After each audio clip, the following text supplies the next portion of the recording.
Bien, estamos en un nuevo especial de Fogón en Fogón para Radiográfica FM 89.3 aquí en la ciudad de Buenos Aires, en el barrio de Barracas, y también, por supuesto, para los amigos y compañeros de Salinas, Canelones, Uruguay, Radiofrecuencia 808. Mi nombre es Andrés Correa y los vamos a estar acompañando hoy con Gabriela Sosti. Gabriela Sosti es la fiscal que estuvo en el juicio de lesa humanidad por la mega causa Campo de Mayo, en la que 20 militares, policías, prefectos y marinos retirados, además de civiles, estuvieron acusados de secuestros, torturas y asesinatos. Gabriela, muy buenos días. Andrés Correa te saluda. ¿Qué tal? Buenos días, Andrés. Buenos días a todos. Eh, si me permitís, voy a hacer un par de correcciones. Sí, Primero, claro. soy fiscal auxiliar, no Ah, fiscal bien. titular, eso es importante porque... y con respecto a las personas imputadas, no hay prefectos, no hay marinos, es una Ah, causa del ejército, y tal vez esto es importante en algún punto, en algún momento, a partir de la charla, aclararlo, ¿no? Porque en general hay una gran confusión. Sí, en la Argentina se construyó a partir de que empezaron a aflojarse los años de impunidad y empezaron los juicios, o incluso desde el comienzo, hubo una construcción social que centralizó gran parte de la responsabilidad del exterminio en la ESMA, y queda velado, o bastante opacado, el rol del ejército, que en realidad fue el responsable primario del exterminio. Entonces, en el imaginario colectivo están los marinos ahí con un nivel de presencia que no fue tal. Bueno, sí, sigo sobre este punto porque me parece que es pertinente, porque un poco de eso trató la mega causa de Campo de Mayo, eh, que es una mega causa, era una causa muy esperada, que es una acumulación de investigaciones que hacían muchísimos años que tenían que entrar a juicio, y bueno, finalmente entraron de manera bastante caótica, porque uno de los problemas en general en el proceso de enjuiciamiento son cómo las causas se investigan, ¿no? Cómo se uh-huh. vienen instruyendo y cómo terminan en el debate, y bueno, ahí se generan algunas cuantas particulares. Y lo que queda claro en este juicio fue justamente la centralidad que tuvo en el exterminio el ejército. Campo de Mayo, que fue claramente el centro clandestino más... a mí no me gusta valorar estas cuestiones en términos ni siquiera estadísticos, porque no corresponde, ¿no? ¿Cuál es el centro clandestino más grande? Bueno, no importa. Eso no es lo importante, porque en realidad los centros clandestinos no deberían ser la centralidad este, para evaluar el nivel de represión y de exterminio, ¿no? Los centros clandestinos es donde se ancló la represión, el exterminio, pero el exterminio estuvo planificado en otros sectores y tuvo otras dimensiones. No obstante esto, Campo de Mayo, que como un montón de otras cosas más, personas, documentación, Campo de Mayo también es un centro clandestino desaparecido, literalmente desaparecido, porque ni siquiera queda, bueno, ESMA tiene un museo de la memoria, en Campo de Mayo literalmente es un pajonal, ¿no? Donde no hay registro de nada, donde no hubo, y donde se calcula que hubo más de 6.000 personas secuestradas y desaparecidas, como yo suelo decir en el alegato, con un nivel de sobrevivencia inferior a Auschwitz, ¿no? Eh, Ahí operó el ejército, claramente, un ejército que fue responsable de muchos momentos de tembladeral en nuestra historia, ¿no? Desde Campo de Mayo salieron muchos golpes de Estado, bueno, digo, ahí hubo una centralidad que nunca fue leída en su totalidad, y que me parece importante que a partir de este juicio tenga esa proyección, ¿no? Yo tengo la posición de que estos juicios, donde sucedan, por suerte en la Argentina siguen sucediendo, este, necesitan tener, para mí son como una cámara de ecos, y tienen que tener una proyección hacia el discurso social que permita que ese discurso social no quede anclado en el registro: condenaron a 10, 15 perpetuas, 2 domiciliarias. Ese es un registro, es uno de los tantos registros, pero ni siquiera es el más importante, ¿no? Y de pronto, lamentablemente, yo leo que gran parte de la expectativa social está centrada en esto, y me parece que la responsabilidad de quienes operamos en este universo es justamente apuntar a la construcción de otros discursos, ¿no? Fundamentalmente porque, yo digo esto, ¿no? O sea, estos juicios son los juicios de la historia. Si no se entiende cuál es, más allá del registro voluminoso del horror que pudieron producir estos sujetos, si no se entiende cuál es la función de ese dolor, para qué se produjo tanto dolor, no entendemos nada. Entonces, me parece que el desafío de ahora en más en estos juicios y hacia la sociedad es ponernos a pensar por qué pasó esto, ¿no? ¿Por qué los genocidios sistemáticos en América Latina? ¿Por qué todos los distintos embates brutales que en la Argentina por lo menos tuvo, bueno, y en Latinoamérica tuvo ese punto de clivaje o de cristalización en los 70, ¿no? ¿Para qué? ¿Qué querían? ¿Por qué se produce todo eso? Porque es lo que nos permite enlazar inevitablemente con nuestro presente y nuestro futuro. Sin eso, yo tengo la sensación de que si no se logra eso, esa interpretación, esa lectura, los juicios quedan en una, me parece que tienen el riesgo de cierta esterilidad, ¿no?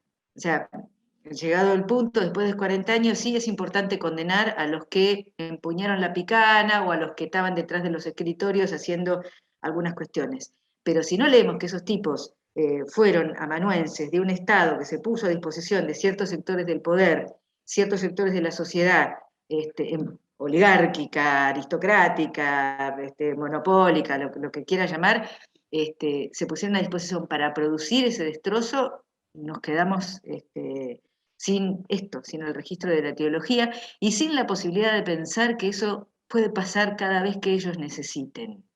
Pensaba en esto de, conocemos a veces mucho sobre sobre la actuación de los militares en la dictadura. Poco, digamos, sabemos del rol de los civiles involucrados en la dictadura, y de alguna manera, probablemente, no sé, de manera inconsciente, pero digo, poca referencia hacemos al papel que jugaron quienes fueron secuestrados, ¿no? Quienes fueron torturados, y lo pienso en el sentido de que eran quienes estaban apostando por construir una sociedad distinta, ¿no? O sea, digo, de alguna manera estamos dejando eso de lado en torno a que fueron torturados, secuestrados, asesinados. Bueno, es más que pertinente lo que decís. Yo en los juicios, yo estoy desde el 2009 con estas causas, y mi abordaje, tanto en los debates como por supuesto en los alegatos, es centrarme en esto. Por supuesto que yo a los compañeros y las compañeras no los, no los trabajo, no los califico como víctimas. Eran luchadores sociales, ¿no? Sociales, políticos, militantes sindicales, y es exactamente lo que vos decís, no eran carne para machacar. Si nos quedamos atrapados en el relato del tormento, el relato del tormento es útil para esto que te decía antes, para saber que el Estado esto lo puede provocar cuando quiere, cuando encuentra. Hoy día nosotros en la Argentina tenemos presos políticos, movimientos sociales que están siendo avasallados en Jujuy, bueno, ya sabemos, ¿no? O sea, el Estado puede, digo, hay que tomar conciencia de esto, pero lo que vos decís, y en lo que yo insisto brutalmente, porque ya no sé de qué otra manera traducirlo, es esto: el genocidio que se produce en la Argentina no fue como respuesta a la insurgencia armada para tomar el poder, pero ni de cerca, o sea, ni de cerca ni de lejos. Es una lectura que se cristalizó en el 83 y de ahí adelante siguió y todavía no logramos decodificarla. Esto no fue así. Ellos, desde el primer golpe de Estado que se produce en el 55, no del primero que intenta demoler una estructura, un andamiaje de derechos que empoderaba a las clases populares, ¿no? Por caso en la Argentina con el peronismo, desde el 55 en adelante no pararon en su intento de destruir. La cuestión es clara, o sea, los que quieren, digo, los que quieren mucho para esos poquitos, lo que tienen que hacer es evitar que la mayoría tenga, ¿no? El objetivo siempre fue una clase obrera como la Argentina, por este caso, concientizada, sindicalizada, con mucha conciencia de clase, con derechos. Bueno, había que terminar esto, había que domesticarla, ¿no? Y lo intentaron durante todos los golpes de Estado. Bueno, en el 76 ya no daban más y dijeron, lista, esta es la última, y lo decían ellos, ¿no? No vamos a tenemos objetivos y no plazos. Lo que queda claro en todas las causas, y en esta causa de Campo de Mayo, sí se puso un foco fundamental, es en esto. El 67% de los compañeros y compañeras desaparecidos eran trabajadores que luchaban por mejores condiciones de trabajo, por mejores condiciones salariales y sobre todo defendían la industria nacional, o sea, estaban intentando evitar la que se iba a venir, ¿no? O sea, la entrega total del país a los capitales extranjeros, al universo del capital especulativo. Más de 20.000 fábricas cerraron durante la dictadura, ¿no? Y bueno, si comparamos eso con el gobierno que tuvimos hace poco, con el macrismo, digo, el parangón es el mismo, porque el discurso es el mismo, la vocación siempre es la misma. Lo que quisieron hacer en la dictadura, a los 4 días del golpe de Estado, el Fondo Monetario le dijo a Martínez de Oz, acá hay un préstamo, ¿no? El Fondo Monetario vino a instalar la deuda externa que todavía no nos la podemos terminar de sacar.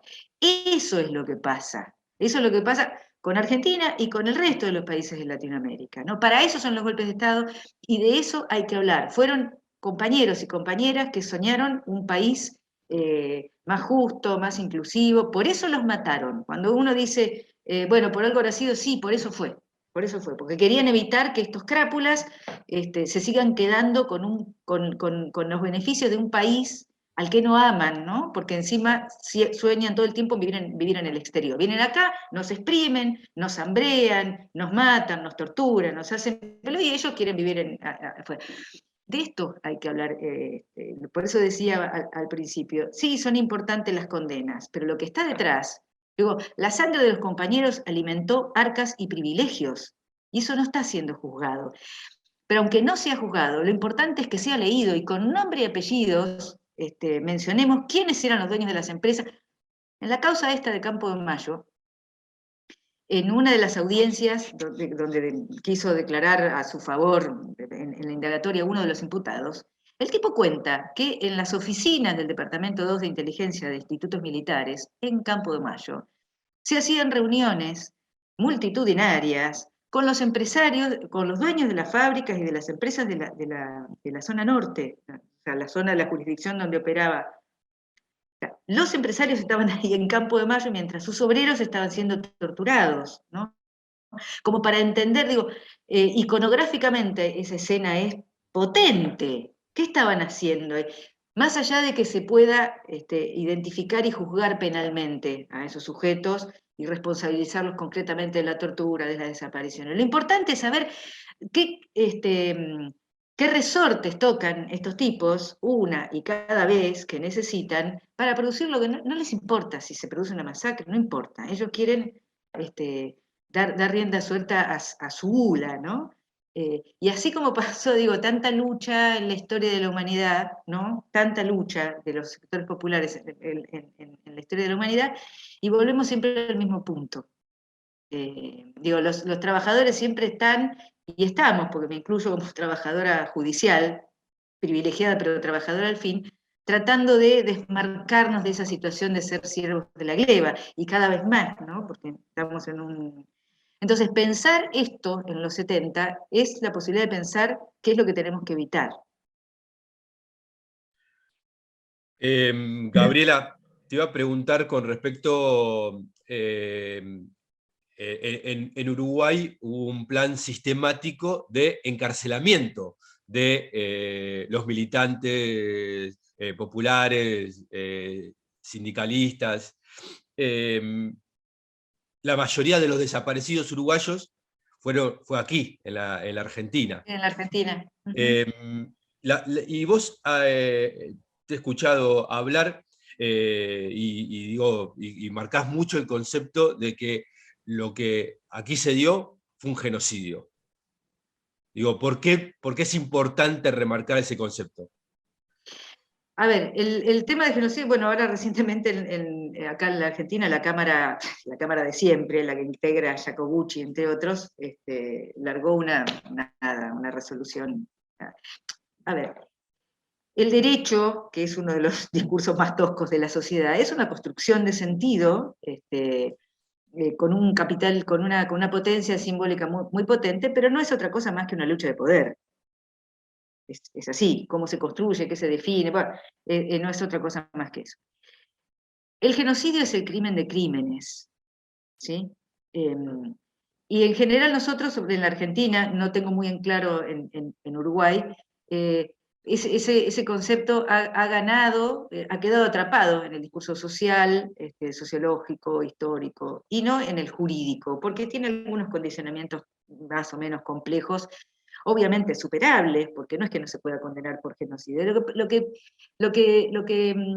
La diferencia entre, yo a veces digo, pongo ejemplos así de claros, digo, 50 privaciones ilegales de la libertad en un centro clandestino, bueno, 50 privaciones ilegales de libertad puede ser nada, que un portero de un estadio de fútbol cierre la puerta y deja 50 personas adentro, no sé, por llamarlo de esa manera.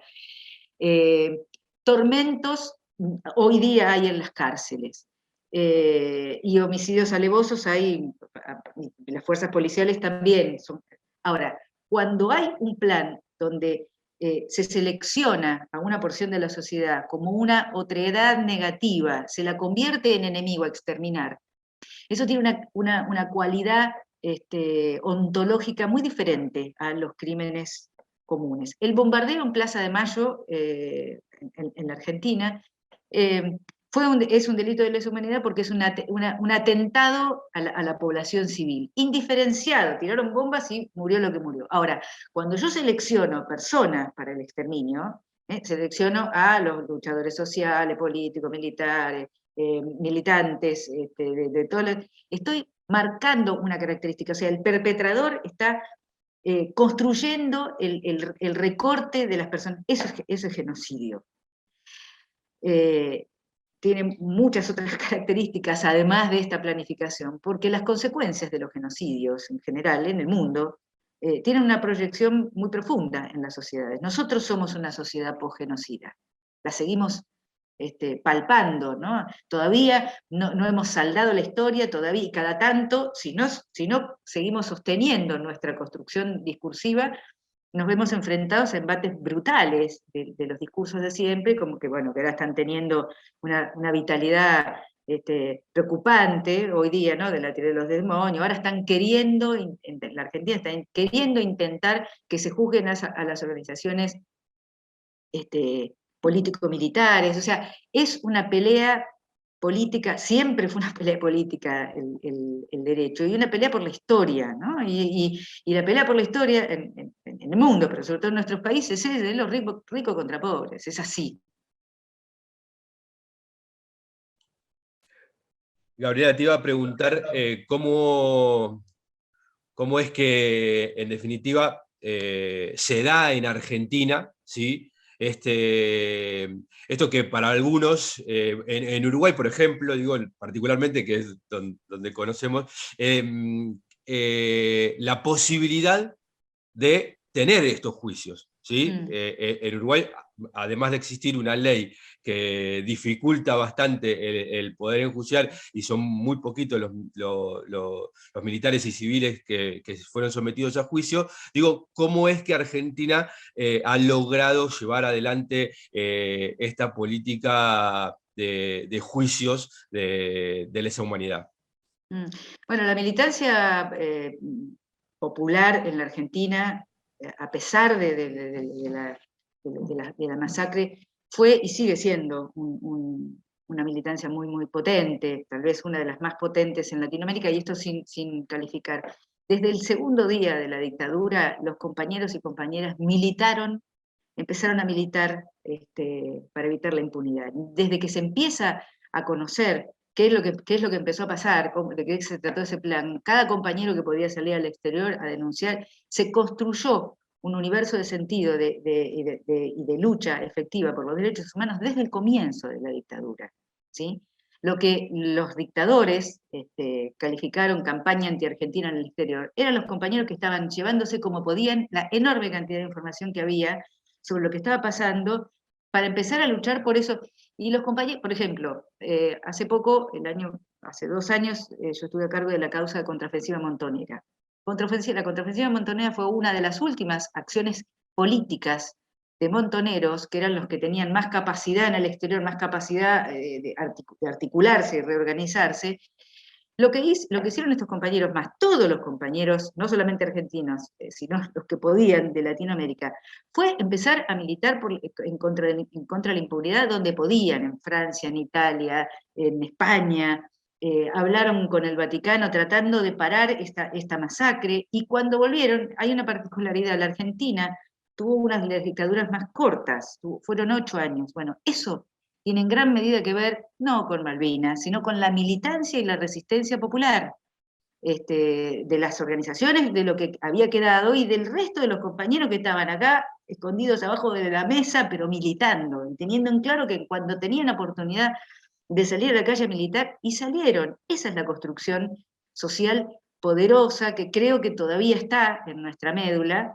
Y después, nada, bueno, ni hablar, las madres, quienes pudieron salir en el medio del horror con una certeza y una persistencia que nunca claudicó. Ese es el sentido. Y después cómo se fueron, y la certeza de que esa lucha no se abandonaba nunca. O sea, desde el 24 de marzo del 76, los militantes populares argentinos tomaron esa decisión de que esto no, el concepto de nunca más, que en esos años era encarnado con una, con una claridad por ahí mucho más, más potente que la de ahora, ¿no? Pero ese es el resultado de estos juicios: la certeza, salir a la calle y construir como esto, ¿no? Como una médula de nuestra institucionalidad, que eso no puede volver a pasar, que eso tiene que ser juzgado.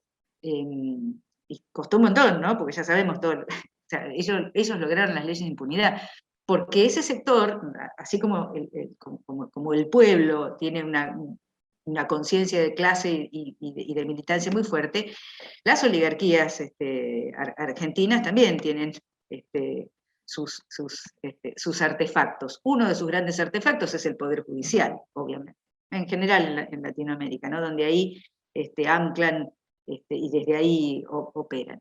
Pero los juicios son el resultado de eso, de la lucha del pueblo en las calles. Para finalizar, te pregunto, bueno, vos mencionaste ahí otro de los juicios que participaste, el de la contraofensiva, y digo, ¿qué te dejan estos juicios, digo, para encarar, digamos, o sea, y qué debe... que te dejan a vos, digo, como fiscal, como auxiliar fiscal, imbuida, digo, en el proceso, pero digo, ¿qué es lo que debe tomar la sociedad como importante? Pensaba en esto de si sana el pasado de alguna manera, ¿sí? Poder tener una condena sobre esto que sucedió, y cómo las nuevas generaciones, ¿sí? Deben tomar estas condenas y los juicios que vendrán. Bueno, varias preguntas. La primera es, yo siempre me defino, yo soy abogada, a la sazón empleada, trabajadora, obrera del Poder Judicial, ¿no? Y en todo caso, empleada del pueblo, digo, más allá de que esto puede llegar a ser medio panfletario, pero así lo siento y así creo que debería ser el Poder Judicial y así habría que militar el Poder Judicial. En lo personal, obviamente para mí estos juicios son, nada, la vida me puso en este camino que es un privilegio porque tiene que ver con la posibilidad de intentar aportar algo a mi idea y a mi sueño de patria y de mi compromiso con mi historia, ¿no? A mí estos juicios me hicieron eh, mejor abogada y mejor persona, esto en lo personal, y uno aprende esto, ¿no? Lo que un sujeto es capaz de hacerle a otro sujeto cuando el Estado lo pone ahí para producir lo que produce, ¿no? Esa conciencia que es un abordaje más filosófico a los que trabajamos con esto es algo inevitable, ¿no? Es muy difícil atravesar además esa cantidad voluminosa de dolor.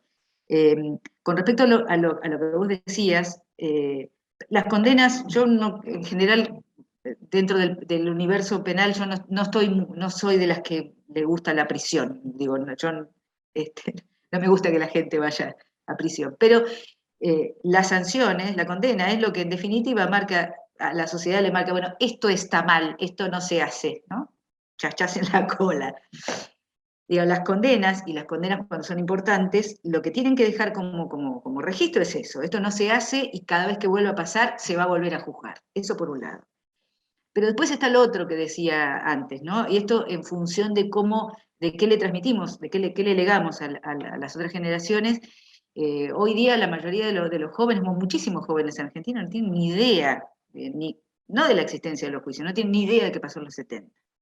Entonces hay que hacerles saber que eso pasó, porque puede volver a llegar a pasar ese nivel de... Pero además saber por qué, que era lo que decía hoy, ¿no? O sea, estos juicios, la responsabilidad, ahora le voy a poner estos términos, la responsabilidad de estos juicios tiene que ser aclarar la historia. La historia que se cuenta en los juicios de lesa humanidad no se cuenta en ningún otro lugar. Entonces, el desafío de que vaya a las escuelas y que vaya a los medios de comunicación, porque digo, el desafío hoy de construcción de otro sentido social está en la escuela y está en los medios, sin duda, es transmitir esto. Yo insisto esto, a estos compañeros, en el juicio de Campo de Mayo, la mayoría eran trabajadores de los grandes imperios siderúrgicos y metalúrgicos en un momento de la historia económica argentina fundamental, Dalmine Siderca, las automotrices, Mercedes-Benz, Ford, astilleros, digo, bueno, eso es lo que la sociedad tiene que saber. Mataron a trabajadores que luchaban por mejores condiciones laborales. Y para eso implementaron un aparato represor, digo, esto en momentos donde Latinoamérica está teniendo, los pibes hoy día están estudiando para policía, ¿no? En estas cosas hay que poner como llamada, y los juicios tienen que ser alarmas, no están en el pasado, ¿no? Es el pasado siempre es reflejo del presente, de cómo construimos el presente y cómo pensamos el futuro.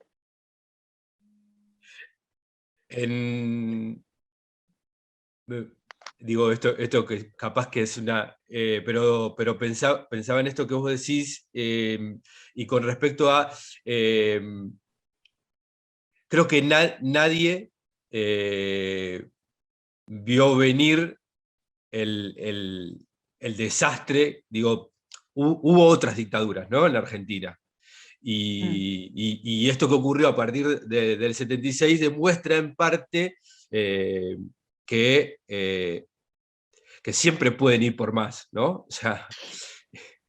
Yo digo esto, los reglamentos de exterminio del ejército, perdón que me tomo mucho tiempo, pero esto es importante. Cuando digo, el responsable primario del exterminio en Argentina fue el ejército, y dentro del ejército, la inteligencia del ejército. ¿Sí? La función que tuvo la inteligencia. Bueno, los reglamentos de exterminio se venían escribiendo desde los 60, ¿no? Digo, lo estaban amasando en el contexto de la Guerra Fría, en el contexto de la formación de la escuela francesa, todo eso, todo bien, ¿no? Pero digo, y por otro lado, en paralelo, o sea, el ejército se venía preparando para eso, y en paralelo, los sectores, o sea, lo que se conoció como el Grupo Perrú, ¿no? Donde estaba el abogado Jaime Perruto, esos tipos venían, esos empresarios, donde estaban los Blaquier y muchísimos otros más, venían preparando este cambio brutal, que ya no tenía que ver, obviamente la excusa fue la insurgencia armada. Por supuesto que no voy a desconocer que los 70 fueron tiempos de mucha violencia, ¿sí? Pero lo que se estaba preparando superaba eso, ¿sí? O sea, el plan liberal de los Chicago Boys y todo eso se venía, y sí había muchos sectores de la militancia que lo estaban advirtiendo. Cuando nosotros vamos a leer lo que escribían esos compañeros, los compañeros del LERP y el PRT, los compañeros montoneros, y todas las organizaciones militantes en sus revistas, las revistas que se escribían, y vos ahí te encontrás con una claridad, lo que sí no se imaginaban, y muchos compañeros sabían que había torturas en las cárceles hubo siempre, en la Argentina hubo muy tempranamente, no se imaginaban esa masividad y no se imaginaban el nivel de imaginación que desplegaron sujetos, ¿no? Eso es cierto. Ahora digo yo, ya sabemos, ya perdimos toda la inocencia, entonces lo que tenemos que hacer es ser precavidos, a todo nivel, ¿no? Cuando hoy día escuchamos discursos en las calles pidiendo guillotina, pidiendo muerte, y la verdad que tenemos que salir a decir, no, hermano, a ver, paremos la mano acá, paremos, esto no, esto no, esto también forma parte del nunca más, ¿sí? No es posible permitir el empoderamiento de estos discursos, porque la violencia simbólica, de la violencia simbólica a la violencia efectiva hay medio centímetro, y nuestras sociedades no pueden permitirse el lujo de no frenar eso antes de que suceda, ¿no? Ya sabemos que el huevo de la serpiente, si no podemos ver a través de la cáscara es bastante cristalina, y cuando lo vemos moverse, bueno, hay que ponerle un freno. Para eso tienen que servir los juicios también. Más que clara, Gabriela, te agradecemos mucho la participación y bueno, no va a faltar oportunidad para que volvamos a encontrarnos y seguir charlando estos temas que, bueno, calan muy hondo, ¿sí? En muchos compañeros y compañeras, de una y otra orilla. Sí, claro, sí, somos la misma.